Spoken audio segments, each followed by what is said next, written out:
अस्सलाम वालेकुम। मेरा नाम रुमाना हुसैन है। मैं लिखती हूँ, पेंट करती हूँ और तालीम के मैदान से भी मेरा ताल्लुक़ है।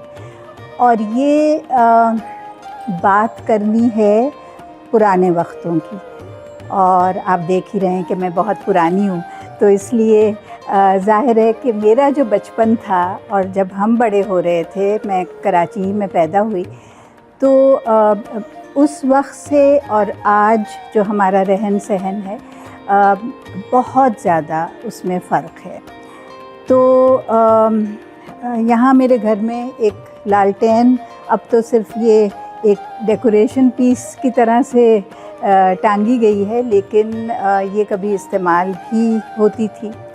तो इस तरह की बहुत सारी चीज़ें, और मेरा ख़्याल है कि बहुत कुछ फ़र्क जो आया है वो हमारे बावर्ची ख़ाने से। मसलन केरोसिन का चूल्हा, प्राइमस का चूल्हा, और मुझे याद है वो उसकी बत्तियाँ जिसको कहते थे विक्स को, तो उसको ऊंचा नीचा करना। मिट्टी का तेल जो है केरोसिन ऑयल, वो हमेशा घर में रहता था, बोतल में रहता था। मेरे घर में मेरा ख़्याल है शरबत की बोतल में वो रखा जाता था। तो अब तो आपको मिट्टी का तेल नहीं मिलता। बाद में मैं इस्तेमाल करती थी, जब कोई ऑयल पेंटिंग बनाती थी तो ब्रश साफ़ करने के लिए उसके लिए भी इस्तेमाल होता था मिट्टी का तेल। तो इस तरह की चीज़ें, और बाथरूम में मसलन लोटा जो है वो ख़त्म हो गया है ना। पहले हर घर में होता था। मैं ये नहीं कह रही कि ये चीज़ें अब पाकिस्तान में आपको नज़र नहीं आती, ये मैं बिल्कुल नहीं कह रही, इसलिए कि हो सकता है कि बहुत सारे घरों में अब भी चीज़ें इस्तेमाल हो रही हों ये। तो पानदान, मेरी अम्मी तो नहीं खाती थी पान, अम्मी या अब्बा, लेकिन मेरी सास जो थी तो उनका पानदान होता था और तख्त होता था, और वो छालियाँ खाती थी बहुत, तो वो हर वक्त सरोता उनका चलता रहता था। तो मुझे लगता है कि अब घरों में उस तरह से पानदान नज़र नहीं आते। अब पानदान भी जो है वो एक मतलब शो पीस के तौर पे रखे जाते हैं, हमारे यहाँ भी हैं। तख्त भी अब उस तरह इस्तेमाल नहीं होते, सोफ़ा सेट और उसका रिवाज आ गया। तो फ़र्नीचर भी बहुत बदल गया है। पहले बहुत ही हेवी फ़र्नीचर या पॉलिश्ड लकड़ी का, टीक का, उस तरह का पसंद किया जाता था। अब ज़्यादा हल्का फुल्का होता है। पहले आपके ड्राइंग रूम में ख़ास तौर पर बहुत ही भारी भरकम पर्दे लगाए जाते थे, मोटे मोटे, और वॉल टू वॉल कारपेटिंग जिसको कहते थे ना।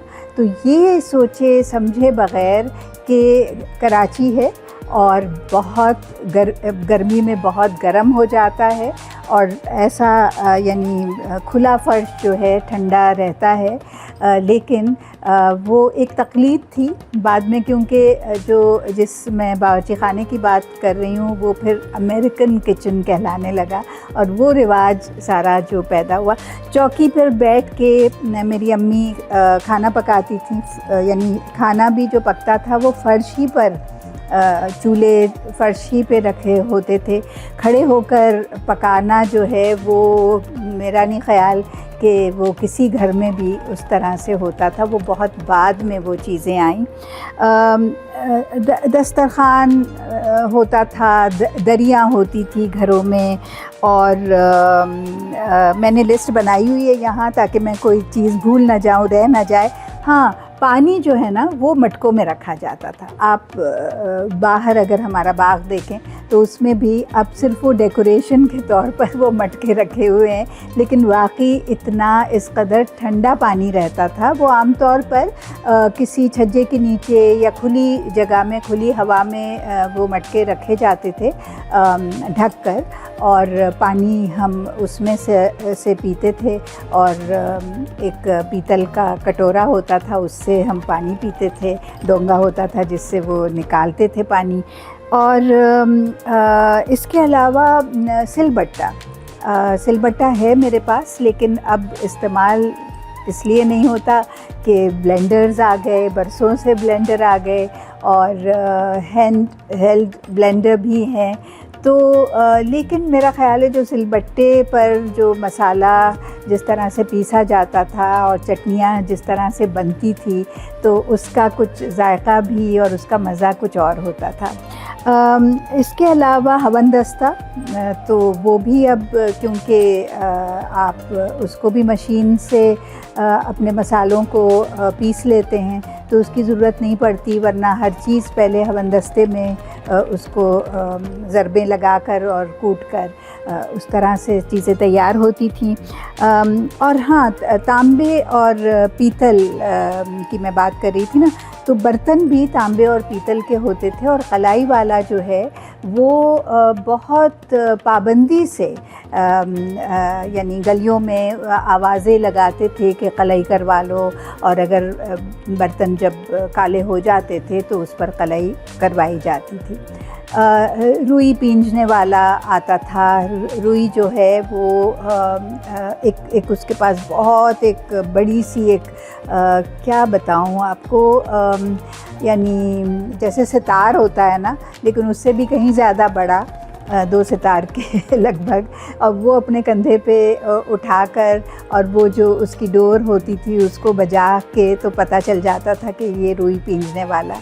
तो अब जो है घरों में सब जगह फ़ोम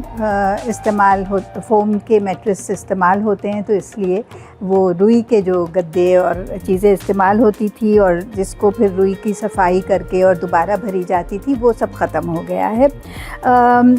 ये जो मैं बावर्ची खाने की बात कर रही थी, तो नेमत खाना वो बड़ी अहमियत इसलिए रखता था कि फ्रिज नहीं होते थे और खाना जो है वो आपका पका हुआ भी जो या बच गया हो या जो भी है वो नेमत खाने में रखा जाता था। हमारे यहाँ जो था वो इस तरह एक अलमारी नुमा चीज़ थी, और मुझे याद है कि अम्मी ये जो मुरब्बे की या अचार की जो बोतलें होती हैं और उसके जो ढक्कन होते हैं, तो उसके अंदर 4 ढक्कन वो बचा के रखती थी। उसमें पानी भरा जाता था और उस पर वो 4 पाए उसके रखे जाते थे ताकि चूंटियाँ ना चढ़ें, ठीक है ना, वो पानी में डूब जाएं।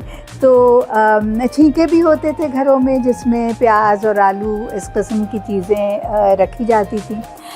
वो भी अब नापैद हो गई ये चीज़ें। इस तरह से किसी के घर में एयर कंडीशनर तो होता नहीं था।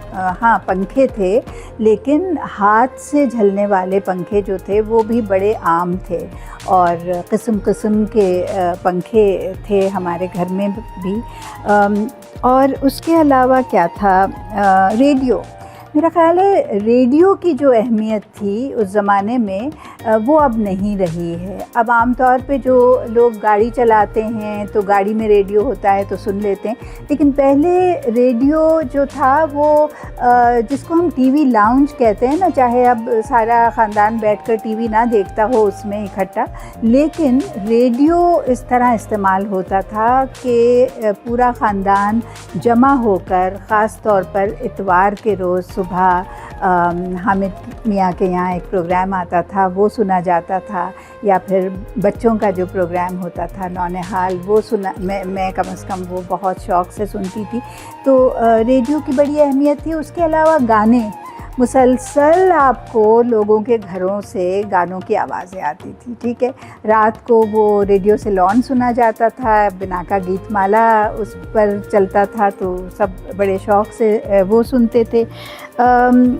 टीवी जब आया तो टीवी सेट के ऊपर यानी स्क्रीन के ऊपर एक चीज़, अब मुझे उसका नाम नहीं याद है, लेकिन एक और स्क्रीन लगाया जाता था। वो इसलिए होता था कि कहा यह जाता था जो बेचते थे इसको कि इससे आपकी आंखें ख़राब नहीं होंगी।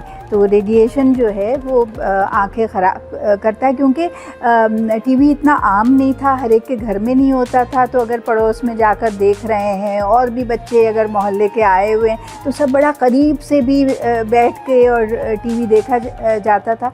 तो ये चीज़ जो है मुझे याद है। और फिर ये कि उसके ऊपर एक बहुत ही खूबसूरत सा कोई कपड़ा झालर वाला वो डाली जाती थी। ये जो कपड़े की डॉयलीज़ जिसको हम कहते हैं, क्रोशिया से उसकी एजेस बना के वो हर जगह रखी होती थी। आपके सोफ़ों के कवर यानी पीछे भी वो रखा जाता था, ताकि अगर कोई आके बैठता है और उसके बालों में तेल लगा हुआ है मसलन, तो सोफ़े ख़राब ना हो। तो इस किस्म की बड़ी बहुत सारी चीज़ें थी। कपड़े जो हैं वो रेडीमेड नहीं कोई कपड़ा मिलता था, हम या तो दर्जी से सिलवाते थे अगर पैसे होते थे, वरना ये कि हर एक को सीखना पड़ता था कि अपने कपड़े ख़ुद सियो। तो कपड़े हम हाथ से सीते थे, एम्ब्रॉयडरी भी सीखी, बहुत सारी चीज़ें, स्टिचेस आती थी। अब कई बच्चियों को तो सुई में धागा पिरोना नहीं आता, लेकिन ये हमारा एक था कि ये चीज़ें सिखाई जाती थी।